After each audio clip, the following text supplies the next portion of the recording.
Between First Chapter, Kwame Crashes the Underworld by Craig Kofi Farmer.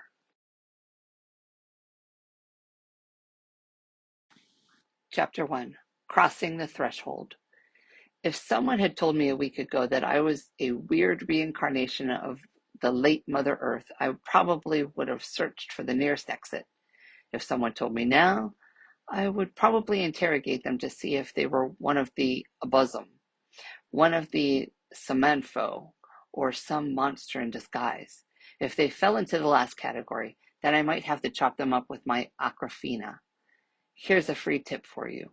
When you get a moment, open your hands and study those lines embedded in your palms. If they make a strangely coherent shape, do some research on it. Use encyclopedias, almanacs, anything you can get your hands on. Google works too, I guess. Chances are you're fine. It's probably just a random marking. Bonus points if it looks funny. But on the off chance that your palm pattern means something more, then you need to read on. And maybe if you're lucky, you won't need an Aquafina yourself. Kwame, they're here. Ma's voice floats up from downstairs, along with the scents of cinnamon and sugar. I know what those delicious aromas mean. There are freshly baked pastries in the kitchen, calling my name. The real tragedy? I have absolutely no chance of enjoying any of them. Ma's cinnamon rolls are reserved for special occasions, delicacies used to trick unsuspecting guests into thinking that we're a fun-loving family. Oh, hi, welcome to our house. Take a cinnamon roll that we just happened to make right before you arrived. Not you, Kwame. Go put them dishes up. I wipe my brow. A thick cloud of humidity has settled in my tiny room, despite the best efforts of my clunky air conditioning unit. The Sunday afternoon sun trickles through my streaked window and shines light onto my Miles Morales poster, which features the hero fearlessly swinging through a futuristic neon city. Light footsteps ascend the stairs. My heart performs a cartwheel in response. I steal a glance at the very empty maroon suitcase resting on my twin mattress. I'm in trouble. Boy, didn't you hear me? Ma's tall, athletic form almost fills my doorway. Her face is twisted into a frown, and her arms are folded across a black shirt that reads, "Educators are the real superheroes." Autumn and her folks are here. According to, well, practically everyone, I'm the spitting image of my mother. I like to say that she stole my look. Either way, people love to point out the resemblance with wide eyes and goofy grins, as if it's the first time hearing the comparison. They go out of their way to compliment my perfectly arched eyebrows, but they completely ignore the mustache that I'm starting to grow. Now I'm big enough to admit that I have always looked like Ma in the face. Deep brown skin, sharp jaw, brooding eyes. But over this past year, I've inherited her thin frame and long limbs. Unfortunately, my body seems allergic to muscles, so me getting taller only makes me look more and more like that of a terrifying Slender Man monster that Autumn likes to send me pictures of out of the blue. Sorry, Ma. I avert my eyes, open my hand, and trace the pattern on the inside of my palm. Two stylized hearts, one atop the other, locked in an eternal head-butting competition. I was born with the palm pattern, so I've seen it a million times, but it's still safer to look at that than it is to make eye contact with Ma right now. Not only did Ma just have to repeat herself, but I also haven't accomplished any of the tasks she gave me. I was handed very explicit instructions to follow before Autumn arrived. Pack my suitcase for the flight and an overnight bag for the sleepover. At this point, 0 out of 2 are complete, and I don't even have an excuse to fall back on. Mom makes her way into my room. Her frown deepens as she sidesteps open comic books and half-eaten granola bars. She's wearing that principal gaze, the kind of face one might make if they're reading an essay consisting of nothing but misspelled words. It's the same look that makes the other 7th graders flee into the nearest room before they can incur the wrath of Principal Powell. Yeah, my mother is the principal of my middle school, which means she runs my household and my school. She's known among the student body by many names, including, but not limited to, Principal Powell, the Supreme Commander, the Breaker of Wills, and the Deliverer of Detentions. Imagine being given detention by your mother and then having to ride home with her. If my life was a story, it would be one of those try not to cringe threads you might read on social media. To make matters worse, Ma seems incapable of separating home and school. Whenever I forget to take the chicken out of the freezer, she lectures me and then proceeds to prosecute me for forgetting to turn in my language arts essay. Ma trains that deadly, all too familiar gaze on me. I find myself sitting up a little straighter. I know that I'm going to get a lecture about the things I forgot to do. That's without question. But as an expert on getting crucified by lecture, I wonder what approach she'll take. Will she launch into a Comedy Central style roast session where she talks about my suitcase, my messy room, and the stack of dishes in the sink? Will she opt for something a little subtler, or will she just stand there and wait until I burst into tears? Ma doesn't do any of that. Instead, her eyes soften. How are you feeling? I'm fine. Never been better. I keep my voice steady while I tell the bold-faced lie. It's been 3 weeks since Grandma passed. Whenever anyone asks how I'm feeling, I try to throw on a lopsided grin and claim that I'm not feeling anything, even though I secretly am. Grandma was, one of my favorite people in the world. She had a great sense of humor, she could throw down in the kitchen, and she was surprisingly good at video games. The weird thing is that recently I found myself missing the smaller things. The Gill recordings she would play in her apartment, her super throaty chuckle, and the wild stories she used to tell. Grandma must have told me about a million unsolicited, half English, half Fante stories about everything from our family to mythology. She had this weird habit of getting really into her stories. She would stand on furniture and put on funny voices for different characters, all while her eyes sparkled like jewels. I remember making fun of her for it when I was younger, but looking back, it was pretty cool. She's gone now, and I'm never going to hear another story from her again. I shuffle my feet. Yep, all good over here. Ma holds my gaze for a beat before glancing at the empty hand-me-down suitcase. I thought I told you to have this packing done yesterday. Uh-oh. I may have spoken too soon. The indictment starts now. You know, Ma begins, it's this same carelessness that gets you zeros on your assignments. Even if you turn them late, you can still at least get half credit. Turns out Ma went for the old double roast strategy, a classic. I still got tomorrow morning to pack though, don't I? Right before the flight? I don't think so. Ma's eyes are sharp enough to draw blood. I told you to have this done yesterday. Stop procrastinating and get it done now. Yes, ma'am. I begrudgingly rise from my marshmallow chair and dart around the room, pulling comic books and toiletries into my suitcase like a speed packing vortex. Don't forget to pack some shirts, Ma orders, pacing like a scrutinizing coach. I snag an armful of graphic t-shirts and stuff them into the luggage. Some nice shirts. I throw one dress shirt in. And some pants that fit. A pair of light washed jeans makes the cut along with some swishy sweatpants. I anticipate Ma's next request and Kobe some socks into the open suitcase. Are you bringing your jacket? My eyes sweep my bedroom floor until I spot Dad's old varsity jacket. It's a relic dating back to when Dad was in high school, way back in the 1900s. It has a crest that reads NHS embroidered in pale yellow stitching and brassy state championship pins that look vibrant against the jacket's black fabric. It's my go-to outfit enhancer, and today is no exception. I scoop the jacket up and throw it over my pine green t-shirt. I finally muster the nerve to ask the question bouncing around in my head. Ma, do I really have to go? To Ghana? Yes, you do. It'll be good for you to honor your grandmother. Ma does that a lot, just saying what she thinks as if it's a universal fact rather than her own opinion. For some reason, she's convinced that Ghana will be some amazing, emotionally groundbreaking experience for me. I'm not so sure. I mean, I know Grandma loved it there. She would have been a mascot for Ghana if she could have been. She used to say that we weren't black because that was just a color. In Grandma's eyes, we were Ghanaian, and we should honor that heritage every day of our lives. But my Ghanaian extended family disagrees. To them, I'm not actually Ghanaian. At the family reunions that Ma strong arms me into attending, my relatives jokingly call me white because of my American accent. They quiz me on food I've never heard of and then shake their heads in disappointment when I inevitably fail. They make inside jokes in Fonte and then stare directly at me to encourage optimal discomfort.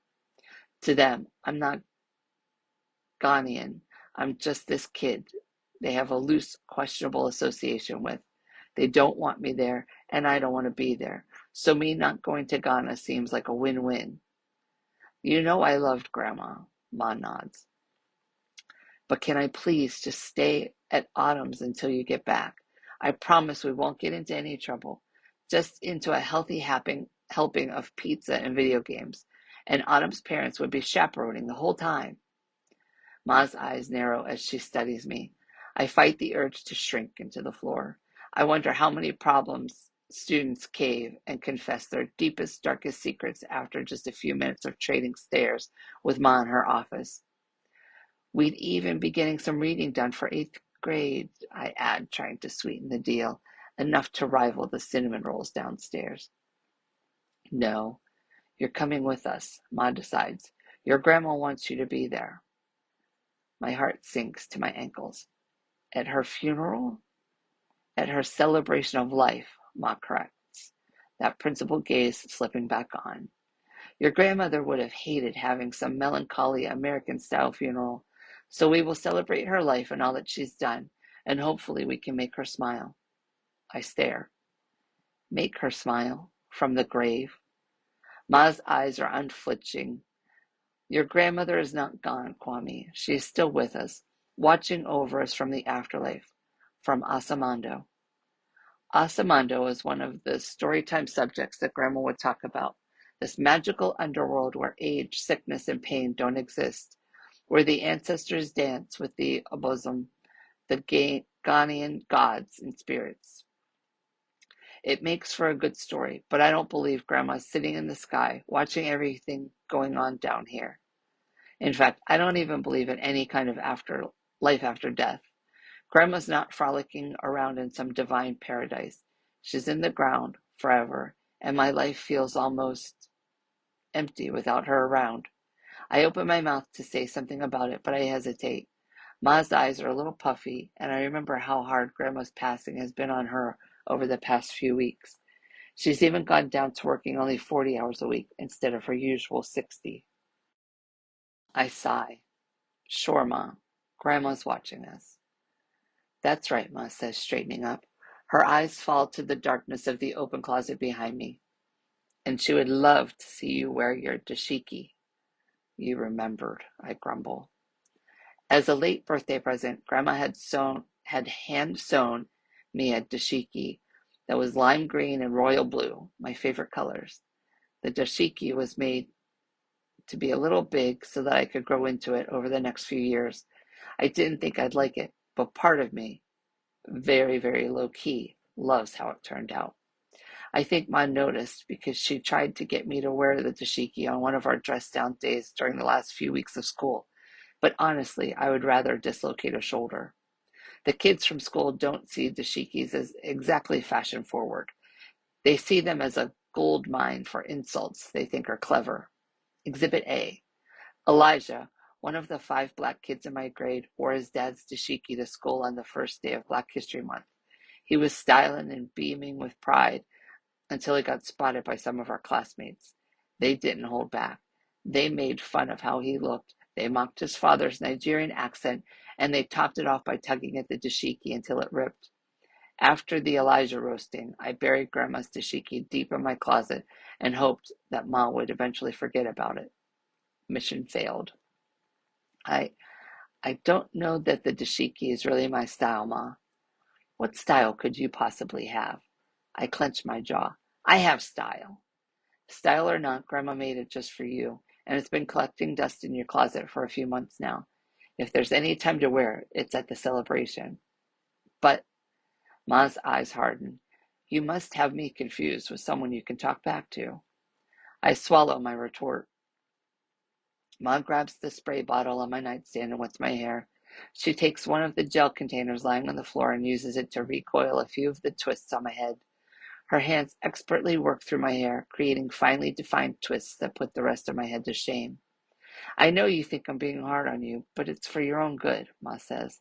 I'm letting you spend the night with Autumn and her folks. Then tomorrow you'll fly out to Ghana with us. Finish packing, get that dashiki, do the dishes, and say goodbye to your father before you go. Yes, ma'am. My eyes fall into feet to the scuffed hardwood floor. I should have known better than to think that I could subvert Ma's indomitable will. Good, Ma's no wrinkles. And put some deodorant on. Show Autumn some respect. One thing to know about me, I hate small talk. I've always hated it. I hate the forced laughter, the awkward posing, and the concept of talking about absolutely nothing just to be polite. Ma, on the other hand, loves small talk. In fact, I think she gets more powerful with every small text session she has. She has mastered the conversational laugh, and she has a PhD in telling bite-sized stories less than 10 seconds long. Hoping to avoid the formalities and greetings, I wait about 5 minutes before hauling my luggage and my overnight bag downstairs. I decide to leave my dashiki in the closet. Maybe I'll say I misplaced it, or something if Ma brings it up. It should be great to get a change of scenery, Mr. Choi is saying from the narrow doorway as I approach. He's wearing one of his many tweed jackets with green elbow patches and an emerald pocket square to match. Autumn's father can be cold sometimes, but he's a walking dad joke. I'm sure you're excited to see what natural disasters Ghana has in store for you. You're probably tired of the ones that America has to offer. Oh, of course, Ma responds, clearly in her element. Do you remember when we weren't dealing with the new natural disaster every week? The before times. It's been what, over 10 years since everything went off the rails? I think it's been 12 years. In fact, about as old as Kwame and Autumn. Ma and Mr. Choi exchange uncomfortable chuckles. I don't quite know what they're talking about, and it's a little hard to pay attention with the tray of cinnamon rolls resting in Ma's hands. I try not to salivate as fresh steam curls up from the pan. The icing is embracing the pastries like a fitted sheet of deliciousness. There's a light brown seasoning sprinkled on top of them, probably nutmeg or pumpkin pie spice. A pained expression settles onto Mr. Choi's face, as if he just stepped on a stapler. I haven't said yet, but I'm sorry for your loss. It can't be easy to plan an entire trip when your mother just passed a few weeks back. Ma pauses before answering. Even still, Isaiah and I have always wanted to make a trip to Ghana. In a weird way, with everything going on, we finally get a chance to do so and to take Kwame with us. Then Ma notices me standing there, and here he is. Kwame, Mrs. Choi's Autumn's mother smiles at me from behind her husband. I wish I had brought sunglasses. Between her sparkling teeth, her blindingly white blouses, and overall way too bright energy, Autumn's mother is basically sunlight personified. Her brown skin looks glossy today, probably from whatever moisturizer she's paid to promote on her wildly popular Instagram. Mrs.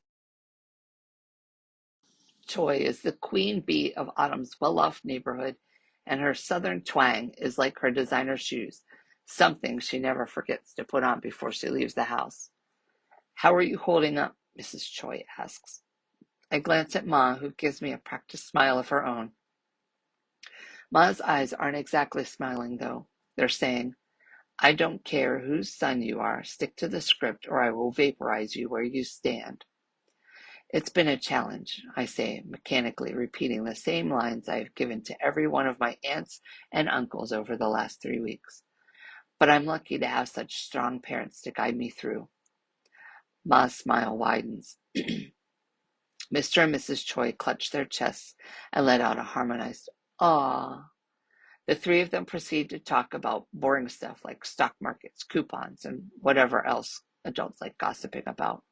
I spot my best friend Autumn lounging behind her small talking parents. She's leaning against our dusty doorway, jumping between playing on her phone and watching our conversation unfold. Autumn's fashion sense tends to manifest in time period themes like 70s disco or 90s hip hop. This week, she's been solidly 80s geek.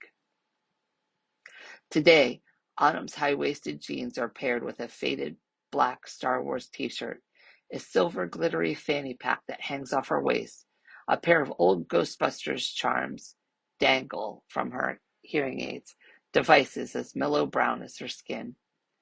Autumn is hard of hearing.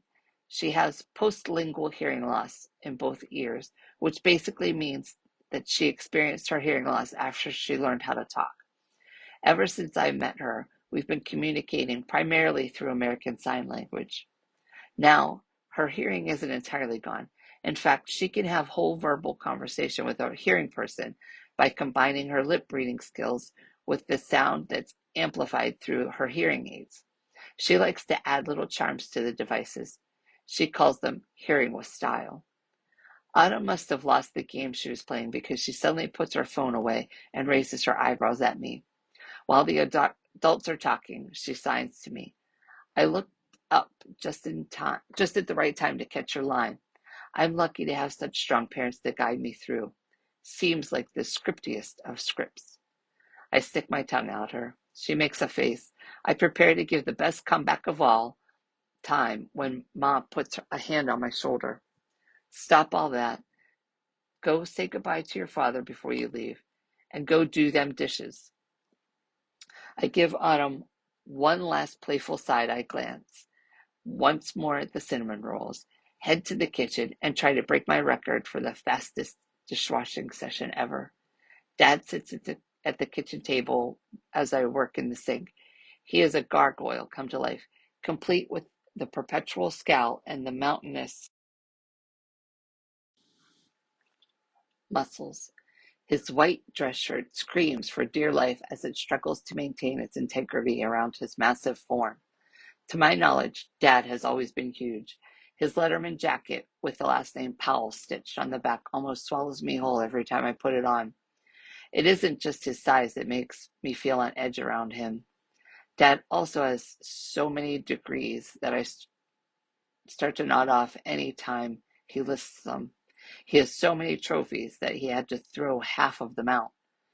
He's one of the few lawyers around who boasts an undefeated record. Undefeated. The cherry on top, Dad has never been an easy person to impress. He believes in single, immutable truth. Either you win or you lose. There isn't any room for the words almost or pretty good. Got a B plus on a test? You were complacent. Almost made the baseball team? Congratulations. You were just the last person to lose. Broke both your legs? Rub some dirt on it, and you had better not cry. I polished the last dish before sliding it into the dishwasher. That's the kind of family we are. The kind to wash dishes before putting them into the dishwasher. It's like cleaning the house before the cleaning company gets there, or using deodorant before you see your best friend. No wonder Mom makes cinnamon rolls to make it seem like we're cool. All right, Dad. I try to lower my voice as deep as it can go, but I only succeed in making it crack in the middle of my farewell. That's how the Powells say bye to one another. No see you laters, no hugs, no sweeping declarations of love. Just a plain old, all right, all right. Dad's gravelly voice fills the kitchen. He doesn't even bother to look up from his phone, probably too busy reading about how to legally adopt an athlete, a politician, or some other person as extraordinary as he is. I give a half-hearted wave, step out of the kitchen, glide through the living room we never use, and fling open the screen door. Autumn is still inside waiting for me to join her, even though her parents have already retreated into their shiny Prius. All right, Ma, I say over my shoulder. All right, Ma calls back from upstairs. She tries to squeeze in some last-minute reminders, but I'm not exactly listening. Autumn hooks her arm into mine, and together we step over the threshold. We race each other to the car and dive inside headfirst, with Autumn beating me by a split second. Mr. Choi's eyes focus on me from within the rearview mirror. He turns to the back seat and says, Kwame, before we go, I have something very important to ask. I gulp. My thoughts immediately go to Grandma, and I pray that he doesn't ask how I'm feeling about it without Ma and her heat vision around. Yeah? Why do fathers take an extra pair of socks when they go play golf? Autumn rolls her eyes. Mrs. Choi stifles a laugh. Uh, why? In case they get a hole in one. Autumn face palms and mutters, please drive. That starts the 10,000th argument between Autumn and her parents about whether the dad jokes are discouraging her friends from coming to visit her. Her parents push back and ask if it's possible Autumn's lack of dad jokes that keeps her friends away. I grin and look out the window, but my smile wavers as I regard my parents' navy bricked townhouse. It looks ominous under the cloudy afternoon sky, as if there are ghosts watching me from inside the walls. It makes me think of Ma being so confident that Grandma's spirit is still watching over us. Part of me wonders if Ma was right after all.